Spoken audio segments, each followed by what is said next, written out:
the sekim, the masculine energy, he said he'll self-destruct.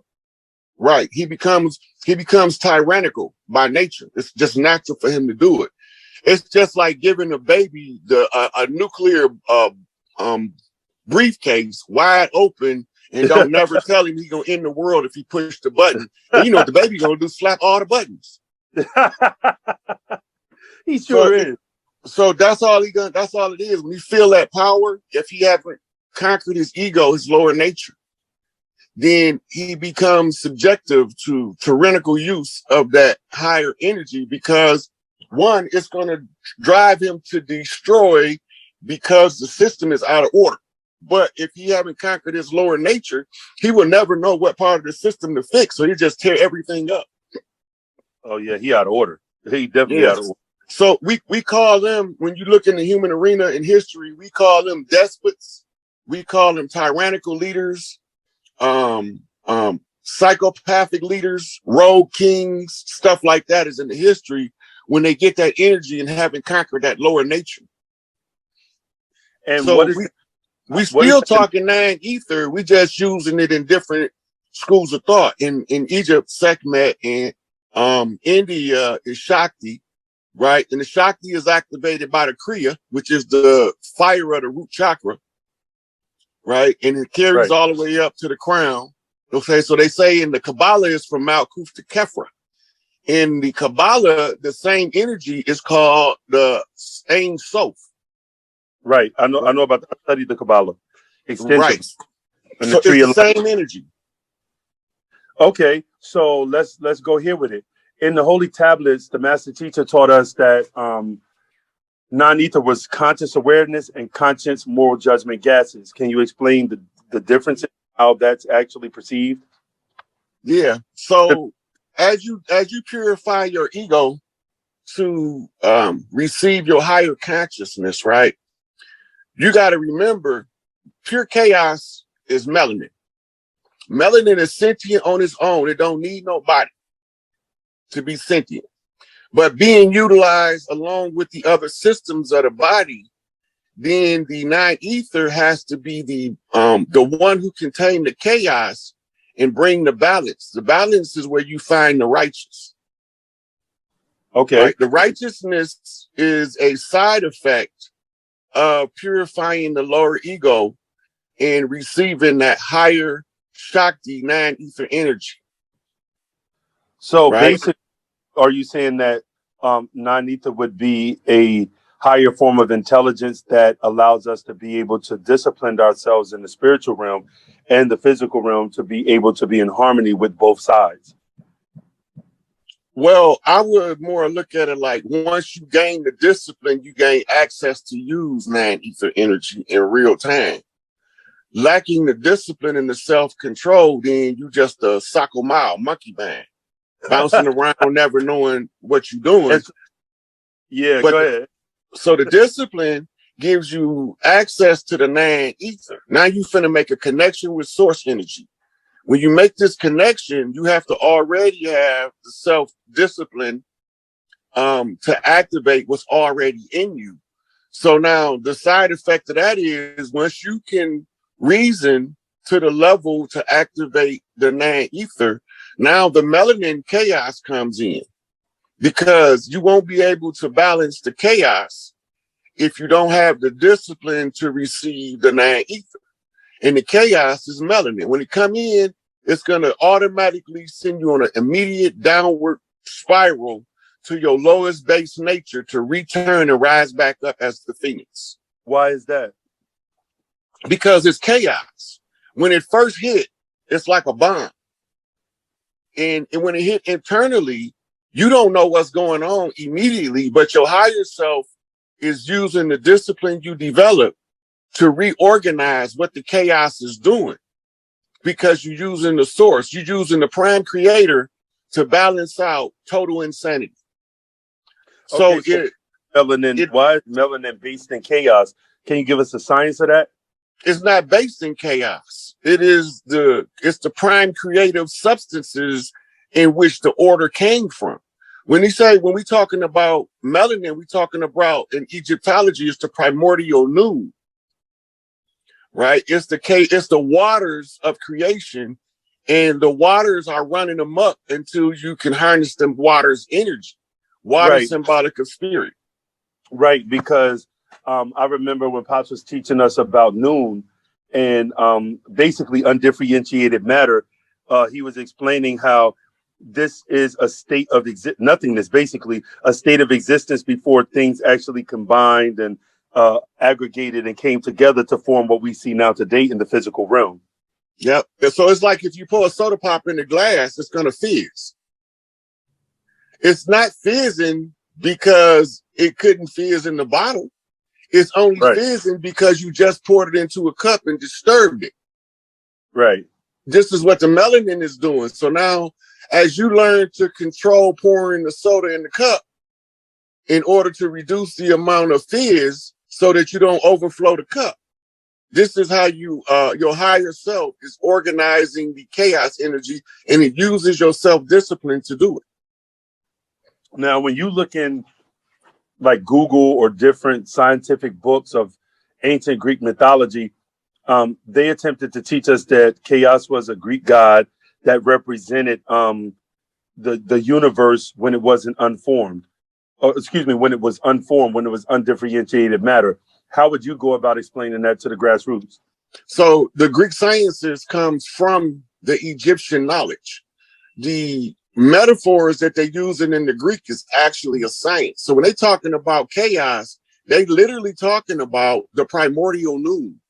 So imagine all good and bad things existing in a state of non-existence, bumping into each other, and there's no form of expression, and it's just random and erratic. Right. In order to have creation, you have to bring that under control of order. And this is why they say out of darkness comes the light. Light is created. If you remember in the Holy Tabs, Pops talks about the dot forming a line. That's in chapter 1, tablet 1. Yep. And the line formed the wall formed the square, and so on and so forth. He's telling you how light is created from the primordial noon in order for it to manifest visible spectrum so you can see it. So was that this is for the people, was that a literal line, a literal wall, or what does it represent metaphorically? Metaphorically, there's no terms in the languages that we know on the earth to explain it. And the closest thing that he can give you to explain it is the dot forming the line. Because you can use the 2D written expression to relay a 19-dimensional framework in a simplified form, but it's going to take years for the mind to unlock it. Okay, and that's now that you say that, another question that came up in the conversation with a couple of the sisters that's in our class. You mentioned the 5D. So let's say 3D, 4D, 5D. I want you to kind of sort of in simplistic terms explain what is a dimension, and then from there, what is a third dimension, fourth dimension, and fifth dimension? Okay, so now what we're looking at when we're talking about the dimensions is levels of frequency and how the frequency is expressed so that the mind can perceive what the frequency is telling it. So when we talk two-dimensional, we talk about that thing which is written on a flat surface. That's the 2D. When we talk three-dimensionally, we're talking about a fixed position reality that have three forms of existence: solid, liquid, and gas. When we get to the fourth dimension, this is the plane of force. This is the field of mind. And by the way, that's the dream realm, the fourth dimension. That's in the tablets 2, chapter 7, the living soul. But go ahead, brother. Yeah, oh man, you're right on it. So the dream realm is where we create the lower realms, 3D, 2D, like that. The dimensions is described in 3D as like different light rays. Like the light take on the spectrum and we can only see a small portion of it. Right. So the portion that's above our perception would be higher dimension, and those which is lower from lower perception is what we would call lower dimensions. The 3 dimension is where all of the upper dimensions is expressed in the physical realm. This is the best way to describe 3D is 3D fixed position reality, having a God particle as a stabilizing link. So when they discovered the Higgs boson in 2012, that was discovering the wall that the line created. Because it's all condensed light rays. Everything that we think we see as a physical object on a molecular level is nothing that we think it is. Right. That's why Right. they say the physical world is an illusion. Yeah. So when you study epigenetics, you realize that wherever we are in truth, we not really here. We projected here in consciousness. So the easiest way to explain our collective unconscious, where we all linked, is like a big bag of water, and you dropped it on a pin cushion. Every little stream of water that comes out of that is one of us, but the source bag is Prime Creator. Got you. So go ahead. We call it a mastermind, like Napoleon Hill Mastermind Group, and the Law of Success explains it perfect, where it can be used. So the whole world of thinking people forms a egregore, which is a thought form. The egregore then takes on its own life separate from those who created it. The whole trick of the secret society is learning to take control of the egregore of humanity, which goes back to the 100 monkey effect. When you strategically place specifically powerful minded people and specific geographical locations around the world, and they can communicate telepathically, all of the ones who turn their telepathy off become subject to the will of those who could drive the egregore, which is only a thought form. It's a collection of thoughts. So to hack into it, you build up a belief system. What happens when you build up a belief system is you create a thought form with its own subsection in the egregore at large. So it's like creating a little cell of believers over here and over there. That's why religion is there. All of these years of our people praying to Jesus, Muhammad, we created the power in the egregore of those religions that make it more believable to the ones who haven't woke up to the egregore's nature yet. And you define egregore as what? A thought form. That everybody has, or it's just relative to specific people? Well, the universal mind is the egregore. They call it the universal mind, or the great mind, different stuff like that in metaphysics. But it's just the egregore. This is the collection of all of the thinking that we do on the planet, knowingly or unknowingly. The side effect of any agreement between 2 or more people generates an egregore. And that's how religion is kept powerful. So how does that relate to the oversoul? The oversoul is the encasement of the universal mind.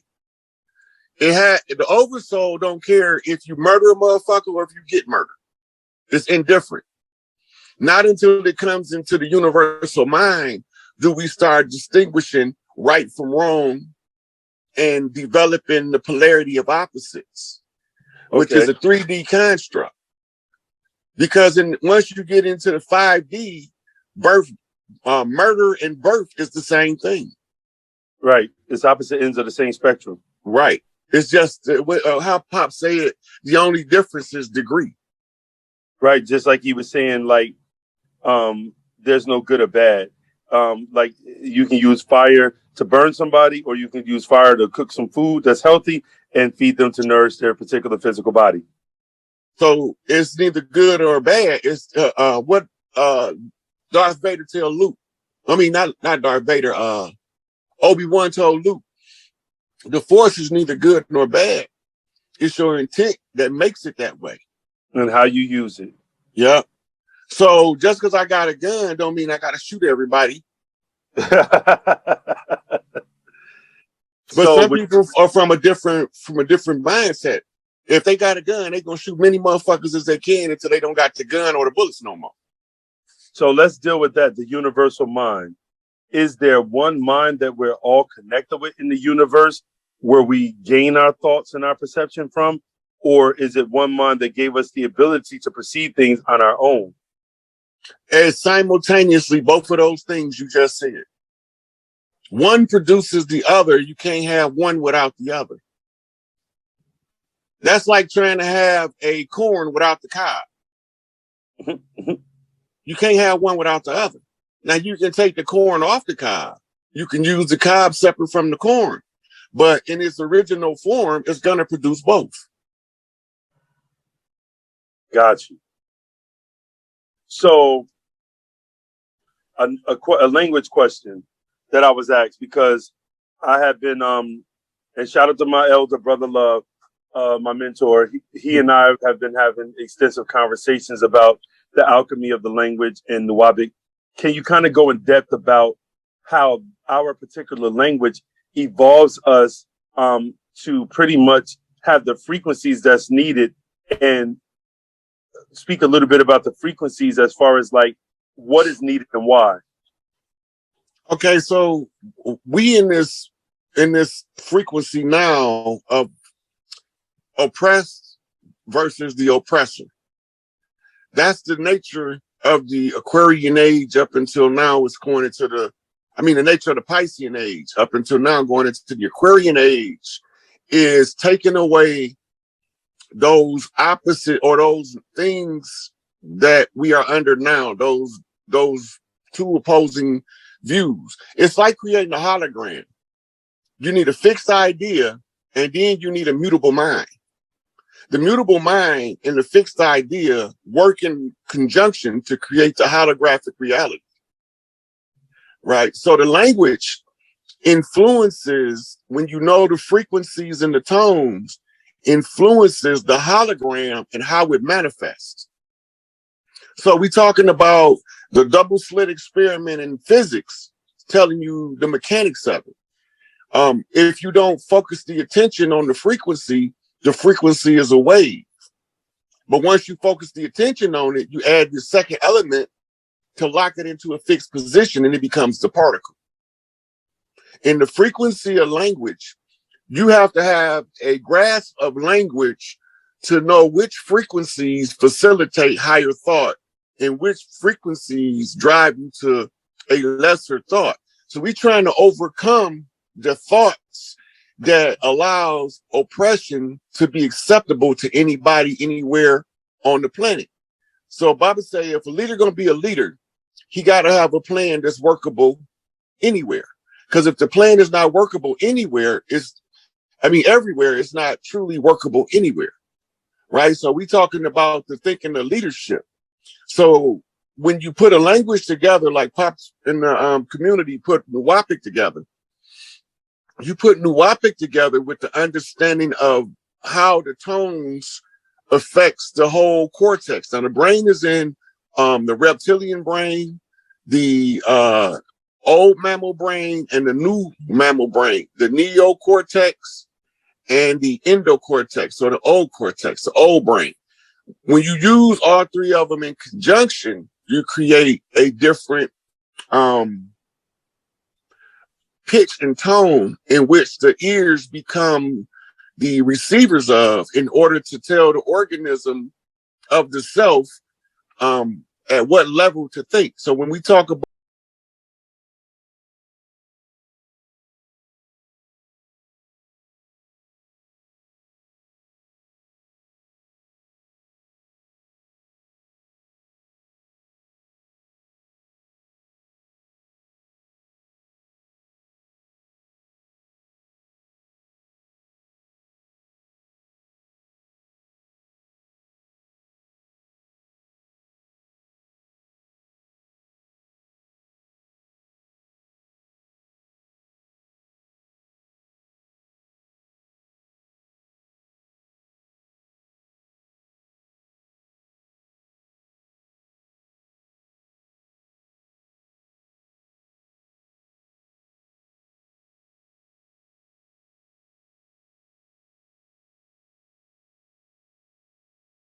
Yeah, so we got like 800 people in here.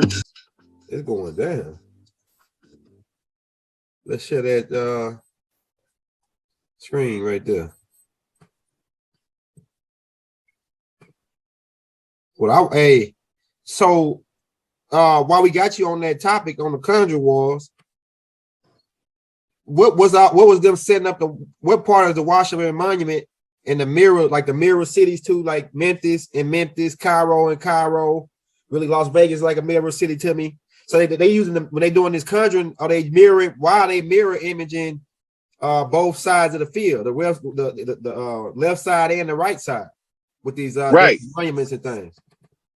Well, you got to remember they got twin cities to every prominent city in America got a twin city somewhere else in the world. Okay. These obelisks are symbols of patriarchy. Okay. It's called Cleopatra's Needle. Okay. Because when it was originally set up, they would build an obelisk to represent a Kemetic ruler.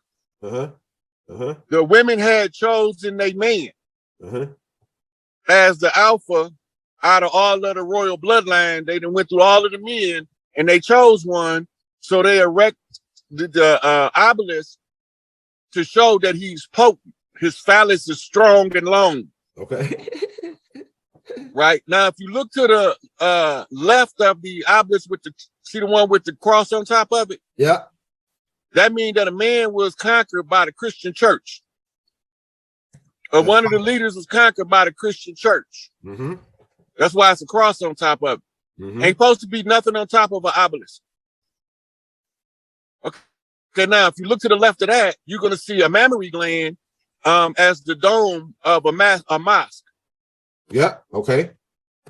That's a breast of the woman. If you could zoom in, you're gonna see it's a cross on top of it. Yeah. So the woman and the man have both been subjugated by the church. The church conquered them both. So they plant their symbol on top of our symbol. Yeah.